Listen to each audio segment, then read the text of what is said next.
Sa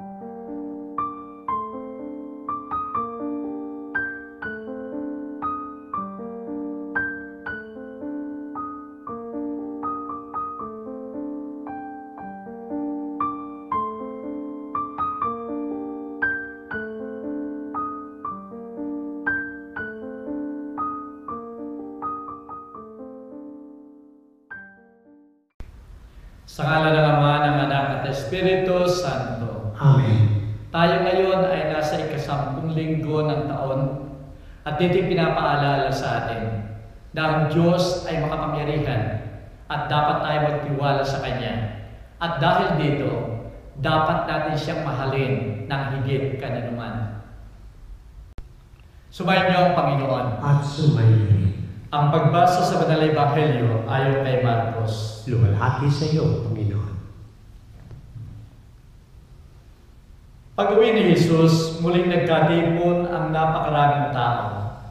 Ano ba't hindi man lamang makuhang kumain ni Jesus at ng kanyang mga alagad?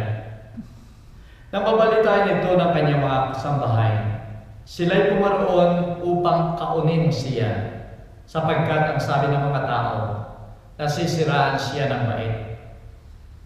Sinabi naman ng mga eskriba na dumating mula sa Jerusalem, inaalihan siya ni Beelzebub, ang prinsipe ng demonyo. Ito ang nagbigay sa kanya ng kapangyarihang magpalayas ng mga demonyo. Kaya tinalapit ni Jesus sa mga tao at sinabi sa kanila ang ilang talinghaga. Paano mangyayaring palalayasin ni Satanas si Satanas kapag naglaban-laban ang nasasakupan ng isang kaharian, hindi mananatili ang kaharian iyon. At kapag naglaban-laban ang magkakasambahay, hindi mananatili ang sambahayan iyon. Gayon din naman, kapag nakimagsik si Satanas laban sa kanyang sarili at naglaban-laban ang kanyang nasasakupan, hindi magtatagal at darating ang kanyang wakas. Walang makapapasok sa bahay ng isang taong malakas at makaagaw ng kanyang ari-arian, maliban sa gapusin muna niya ang taong yun, saka pa lamang niya maluluuban ang bahay na iyon. Tandaan ninyo ito, maaaring ipatawad sa mga taong lahat ng kasalanan at panlalait nila sa Diyos. Ngunit ang sino mang lumait sa Espiritu Santo ay hindi mapapatawad. Ang kanyang kasalanan ay hindi mapapawi kailanman.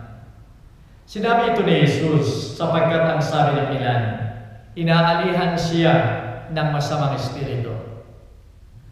Dumating ang ina at mga kapatid ni Jesus. Sila'y nasa labas ng bahay at ipinatawag siya. Noon may maraming taong nakaupo sa palibot ni Jesus at may nagsabi sa kanya, nariyan po sa labas ang inyong ina at mga kapatid. Ipinatatawag kayo. Sino ang aking ina at mga kapatid? Ani Jesus. Tumingin siya sa mga nakaupo sa palibot niya at nagwiga, ito ang aking ina at mga kapatid. Sapagkat ang sino man na tumatalima sa kalooban ng Diyos ay siya kong ina at mga kapatid. Ang salita ng Diyos. Purihin ka, O Kristo. Minamahal ko mga kapatid sa pananampalataya, sumikat ang awiting Anak ni Freddy Aguilar.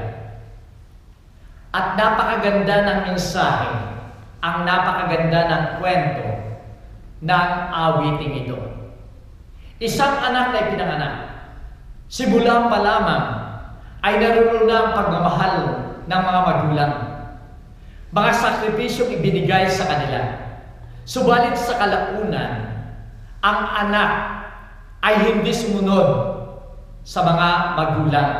Sa halip siya ay umalis, nagungong sa masamang bisyo, at dahil dito, siya ay naghirap. Subalit sa kanyang pagbabalik, ay naroon pa rin ang mga magulang, naghihintay, nagmamahal. Nangihinayang sila doon sa pagmamahal, doon sa pagkalinga na ibinigay nila. At dahil dito, awang-awa sila sa kanilang anak. Minamahal ko mga kapatid, sa banal na ebanghelyo ngayon, ay mayroon ding isang anak na umalis sa tahanan ng kanyang mga magulang.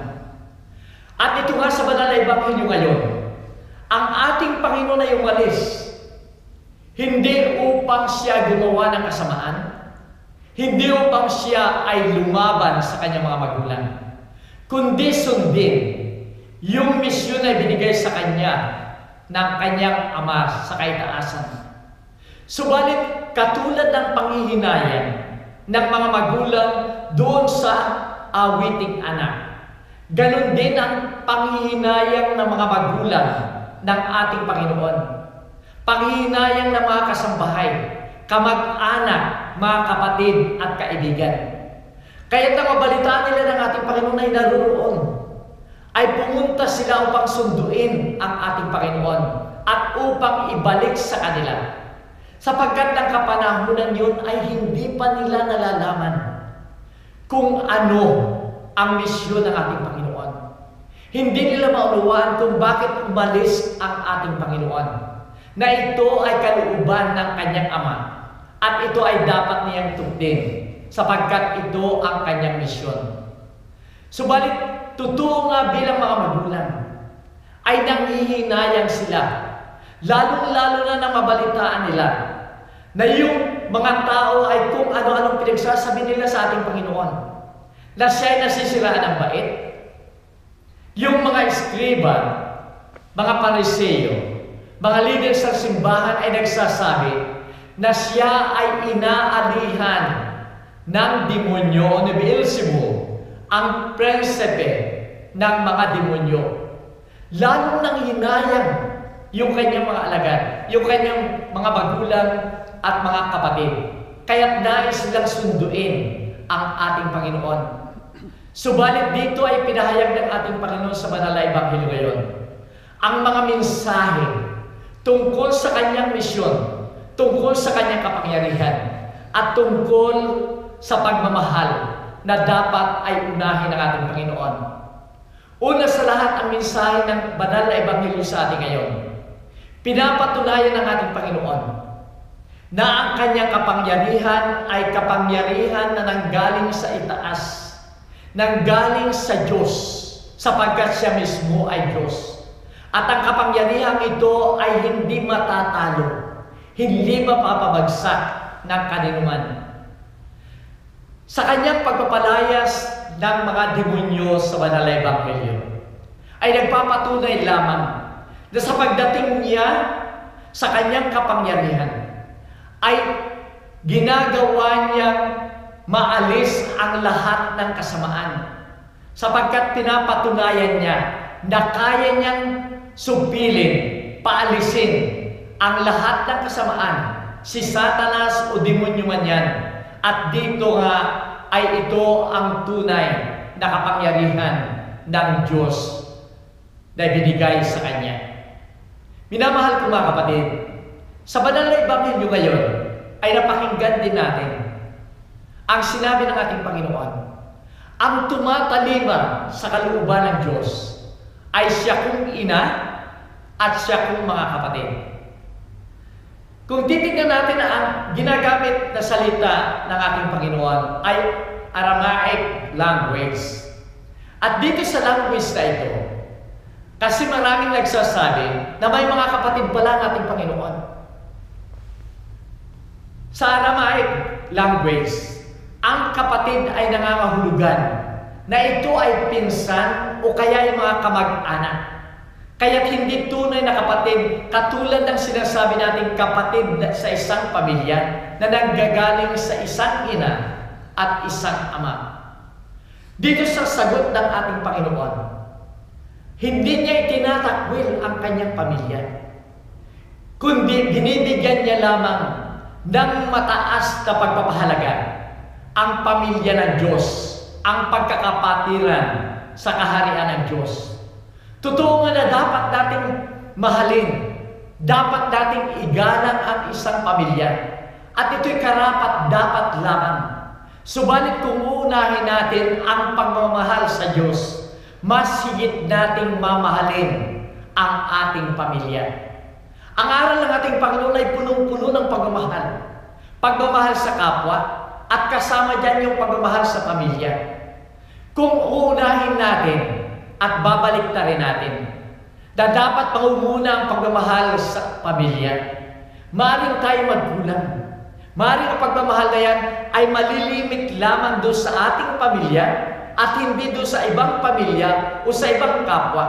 O kaya, ang ating pagmamahal sa pamilya ay hindi natin isasakripisyo upang mahalin ang ating Panginoon. Kaya sinasabi ng ating Panginoon, unahin muna natin ang pagmamahal sa Diyos at ang lahat ng pagmamahal ay higit nating magagawa, lalong higit sa ating pamilya. Minamahal ko mga kapatid, ano ang challenge dito sa atin? Unang-una, dapat tayong magtiwala sa Diyos sa Kanyang kapangyarihan. Sapagkat ang kapangyarihan niya ay maaring gumawa ng lahat. Pwedeng gumawa ng himala upang tayo ay mabigyan ng kabutihan, mabigyan ng tunay na buhay na ipinangako niya sa atin. Ang kapangyarihan ito ay higit sa kasamaan. Ang kapangyarihan ito ay higit sa mga material na bagay. Sapagkat kung minsan, minamahal ko mga kapatid, ang ating katapatan kung minsan ay doon sa material na bagay. At dahil dito, nagkukulang tayo ng pagtitiwala sa kapangyarihan ng ating Panginoon. Kung tayo kung minsan ay namumroblema, ang tinitignan muna natin ay yung mga material na bagay na nasa atin. Bago may kakayahan ba tayo? Yung ating power, kaya pa ba natin? Bago pa lamang natin isipin ang Diyos kung hindi na natin kaya ang lahat. Kung hindi tayo magtitiwala sa kapangyarihan ng Diyos, maaaring tayo bumagsak sa kasamaan. Na kung minsan, dahil sa ating kulang ng pananampalataya sa ating Panginoon, yung iba nakakagawa ng pagnanakaw dahil sinasabi nila, may sakit yung kalang anak, kailangan yung pamilya. Bumabagsak sila sa kasamaan. Salit na sila ay magtiwala sa ating Panginoon. Patuloy ang pagdarasal na darating yung mga tulong na yun sa kanila, na may mga taong magbibigay sa kanila ng support at tulong. Dito darating ang kapangyarihan at biyaya ng ating Panginoon. Minamahal ko mga kapatid, dumarating yung mga pagkakataon na tayo namimili. Ano ba ang ating susundin? Ang Diyos o yung ating pamilya? Dito ay bumabalik muli ang hamon sa ating Panginoon. Na kung uunahin natin siya, ang lahat ay magiging maayos sa atin. Kahit ang ating pamilya ay magiging maayos kung tayo susunod sa ating Panginoon. Ang mga gawain kung minsan ay siyang dapat nating sundin, ang gawain maka-Diyos kaysa doon sa mga gawain na ibang bagay. Kung minsan halimbawa na lamang, pinamimili tayo ba ay mananatili sa ating tahanan at tayo ay gagawa ng mga gawain? O kaya tayo sisimba? Tayo ba ay magsisimba? O kaya tayo pupunta doon sa mga invitation na ibinigay sa atin? Minamahal ko mga kapatid, dito natin dapat patunayan na tayo tapat sa ating Panginoon. Sa ating kapaligiran din ngayon, may mga batas na taliwas o against sa aral ng ating Panginoon, sa moralidad na itinuturo ng ating Panginoon. May mga batas sa pinaiiral laban sa mga sakramento na ibinigay sa atin ng ating Panginoon. Sakramento na dapat siya ang maging daan upang tayo makatanggap ng biyaya sa Kanya. May mga batas din, katulad na lamang ng pagmamahal at pag-support sa buhay ng tao. Subalit, may mga batas na laban dito Dito natin dapat patunayan na tayo ay tapat sa ating Panginoon at siya pa rin ang susundin natin.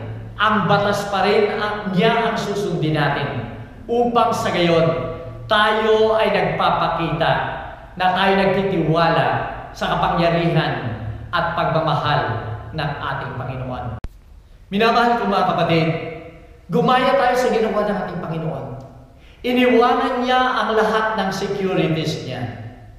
Sa tahanan, pagmamahal, pagkalinga ng isang pamilya. At sinunod niya ang kalooban ng ating Panginoon. At dahil sa pagsunod niya sa kalooban ng ating Panginoon, nagawa niya ang lahat upang sundin ang misyong ibinigay sa kanya ng kanyang Ama nang siya ay pumarito sa daigdig na ito. Ganon din sana ang ating dapat gawin. Sa panahon natin, hindi na malaking sakripisyo ang inihingi sa atin, katulad ng sakripisyong ibinigay ng ating Panginoon. Maliliit na bagay, maliliit na sakripisyo. Subalit kung ito ay patunay na tayo nagiging tapat sa ating Panginoon, dito natin makikita na tayo ay tunay na tagasunod ng ating Panginoon. Sinasabi ng ating Panginoon sa huling parte ng Ebanghelyo, ang tumatalima sa kalooban ng Diyos ay siya kong ina, siya kong mga kapatid. Minamahal ko mga kapatid, kung tunay nga na tayo ay nagnanais na sumunod sa kaharian ng ating Panginoon, tayo ay tapat na mga alagad ng ating Panginoon. Tumalima tayo sa kanyang aral, maging tapat tayo sa ating Panginoon. Para mo dito Sydney ay meron akong announcement pagkatapos ng blessing. Pakitignan ko lamang ninyo. Subayin niyo ang Panginoon. At sumayin rin. Minamahal ko mga kapatid, kung aasa lamang tayo sa ating kakayahan, kulang ang ating kapangyarihan. Kailangan natin ang kapangyarihan ng Diyos upang malampasan natin lahat ang pagsubok. Magkaroon tayo ng kaligayahan, magkaroon tayo ng ganap na kaligayahan sa ating Panginoon.